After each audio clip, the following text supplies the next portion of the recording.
बंगाल में चुनाव है और कुछ ही दिन रह चुका है। वहीं बंगाल में 2 चरणों में चुनाव होने वाला है। वहीं राज से टीवी की टीम बैरकपुर असेंबली पहुंच चुकी है। वहीं हमारे साथ बात करने के लिए टीएमसी से कैंडिडेट राज चक्रवर्ती हैं, जो कि सिटिंग एमएलए भी हैं और लगातार यहां से जीतते आ रहे हैं। तो चलिए उनसे बात करते हैं और जानते हैं कि आखिरकार ग्राउंड पर जनता का क्या रिस्पॉन्स है। जहां सबकी नजरें बंगाल पर टिकी है, तो क्या 4 मई को क्या होने वाला है, तमाम कई ऐसे सवाल है। तो चलिए हम उनसे बात करते हैं और जानते हैं। सर, बस कुछ ही दिन रह गया चुनाव को लेकर, प्रचार जोर शोर से चल रहा है। कैसा देखने को मिल रहा है रिस्पांस ग्राउंड पर? जैसा होना चाहिए वैसा वैसा ही है। ममता बनर्जी के पक्ष में है।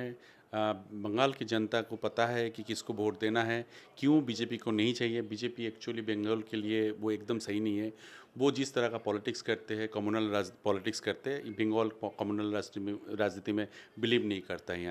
यहाँ पे उन्नयन का राजनीति होता है। यहाँ पे महिला को रेस्पेक्ट किया जाता है। यहाँ पे उन्नयन जो ममता बनर्जी हो पूरा साल रास्ते में रह के पब्लिक के लिए काम करती है, तो उनके लिए जनता वोट देगी, ये नेचुरल है। 2026 जो विधानसभा इलेक्शन है, 4 में आपका जो ईवीएम मशीन जब ओपन होगा तो आपको पता चलेगा 226 के ऊपर आपको सीट लेके ममता बनर्जी इस बार चीफ मिनिस्टर बन रहा है 4th टाइम के लिए।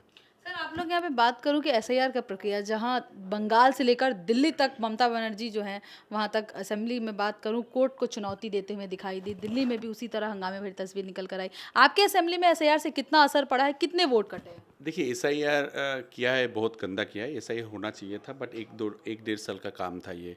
इन्होंने एसआईआर किया, जानबूझ के किया, बहुत प्लान करके किया कि सोचा था कि उनका जो 7% 8% का वोट मार्जिन है वो एसआईआर से काट के वो यहाँ पे जीत जाएंगे, बट उससे उनका और ख़राब हुआ है। इनका नाम ममता बनर्जी है और स्ट्रीट फाइटर है। मुझे लगता है एसआईआर से उनको और ख़राब होगा उनका। बट कुछ नाम काटा है, जो नाम काटा है, कुछ सुसाइड कर लिया है यहाँ पे, कुछ नाम उठा नहीं है। बट ये अनएक्सपेक्टेड है। ये किसी को जो लास्ट ईयर भी वोट दिया था, 2002 में भी जिन्होंने वोट दिया था उसका नाम भी काट दिया। ये जानबूझ के किया है। इसके सज़ा मिलेगा बीजेपी को, बराबर मिलेगा बीजेपी को। बंगाल की जनता इसका जवाब देंगे आपका वोट का माध्यम से। आप बोलें कि इससे बीजेपी को नुकसान मिलेगा, लेकिन ममता बनर्जी का कहना है कि इससे तमाम कई लोगों के लिए, मतलब जो बातें निकल कर आ रही है कि वोट बैंक कटे हैं, तो इसको आप किस तरीके से देखें? कुछ नहीं कटेगा, आप देख लेना कितना परसेंटेज होगा और ज़्यादा वोट से हम लोग जीतेंगे। कुछ नहीं कटेगा। कटेगा तो बीजेपी का ही काटेगा। बीजेपी का जो वोट बैंक था वो भी कट जाएगा इस बार। आप देख लेना, चौथा में आप देख लेना।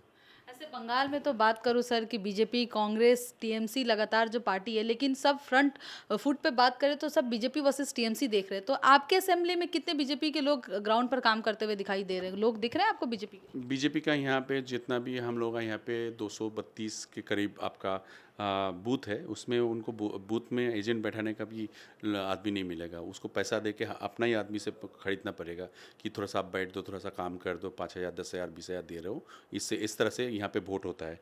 यहाँ पे बीजेपी के जो कैंडिडेट है वो जब घूमते हैं, उनका साथ 4-5 आदमी घूम रहे हैं। वो भी बोल रहा है कि हमको घूमना पड़ रहा है, उसलिए घूम रहे हैं। बट यहाँ पे स्ट्रेंथ बहुत ख़राब है उनका। ग्राउंड पे मतलब ऐसे आपको हाँ, नहीं है, कुछ नहीं है। वॉश आउट हो जाएगा यहाँ पे। बीजेपी का कोई है यहाँ पे। टीटागढ़ है जो वहाँ पे हिंदी भाषा भाषी है, वहाँ पे भी हम लोग इस बार लीड कर रहे हैं पक्का। क्योंकि हर घर पे ममता बनर्जी का जो जितना भी परिसेवा है, जितना भी प्रकल्प है, जहाँ जितना भी है, सबका घर पे है, सब मतलब खुश है। स्कीम गवर्नमेंट का है, गवर्नमेंट का स्कीम है। ममता बनर्जी सबके लिए सोचती है, बच्चे से लेके बूढ़े से लेके सबसे। एक आदमी जब पैदा होते हैं वहाँ से लेके जब मरते हैं तब तक उनका पूरा चीज़ वो गवर्नमेंट टेक केयर करते हैं। तो ममता बनर्जी का यहाँ पे जय जयकार ही है, सब भाषा में, सब जाति में, सब जगह पे। तो ममता बनर्जी छोड़ के यहाँ पे कोई पैरेलल ऑप्शन ही नहीं है।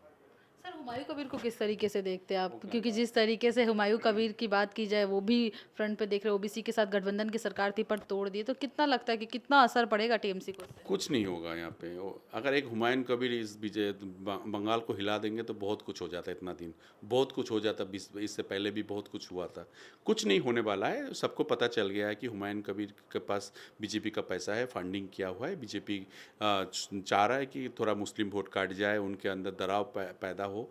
हाँ, तो उन्होंने ये प्लान किया था, वो तो बाहर के आ गया है, बाहर निकल के आ गया। पब्लिक जनता वो भी क्लियर हो चुका है। बट सबको यहाँ पे जो भी जाति है, जो भी धर्म है, जो भी भाषा है, सब ममता बनर्जी के ऊपर ही आशा लगा के बैठा हुआ है। और ममता बनर्जी जब तक है, बंगाल ममता बनर्जी के हाथ में ही है। आखिरी सवाल सर, ममता बनर्जी की, जैसे कि आपने बताया कि 15 सालों से टीएमसी का यहाँ पे चलता आ रहा है दबदबा, वहीं खुद इस कमांड को संभालने के लिए बीजेपी के बात करूं कि अमित शाह खुद 15 दिन से बंगाल में लगातार बैठे हुए हैं। उनका कहना है कि 4 मई के बाद सबसे पहले जो टीएमसी के गुंडे उनको उल्टा लटका कर उनको सजा दिया जाएगा, उल्टा लटका कर मारा जाएगा। इसको किस तरीके से देखते देखिए, बीजेपी का कल्चर ही ऐसा है कि वो उल्टा लटका के मारेंगे, इसको मारेंगे, डंडा से मारेंगे, गोली से गोली कर देंगे, बम चलाएंगे, बुलडोजर चलाएंगे। हम लोग यहाँ पे इस तरह का राजनीति नहीं करते। हम काम के आधार पे काम राजनीति करते हैं। चौथा में का बाद पता चलेगा कि वो अमित शाह 15 दिन से यहाँ पे कितना जल्दी भागेगा, उनका फ्लाइट कितना जल्दी ऊपर उठेगा, उसका वो इंतजाम में रहेंगे यार। कि अब जो जो जो अमित शाह जी है या आप लोग का प्राइम मिनिस्टर है, वो पूरा काम छोड़ छाड़ के क्यों बंगाल में बैठे हैं? क्योंकि वो डरते हैं ममता बनर्जी से।